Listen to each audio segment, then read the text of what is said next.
திருமுருகன் பூண்டி திருப்பூருக்கும் அவனாசிக்கும் இடைப்பட்ட இடையிலே திருமுருகநாத சுவாமியாய் மனநலம் மனவினை போக்குகின்ற முருகனாய் இங்கு அமர்ந்திருக்கிறார்கள்.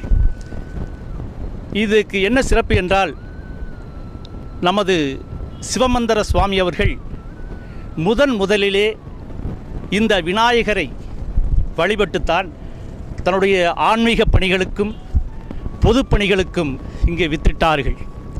5 கரத்தனை ஆணை முகத்தனை இந்தின் இளம்பிறை போலும் எயிற்றனை நந்தி மகந்தனை ஞான கொழுந்தினை புந்தியில் வைத்து அடி போற்றுகின்றேனே என்று சொல்லி முதலிலே ஆன்மீக பணிக்காக இந்த இடத்தை தேர்வு செய்தார்கள்.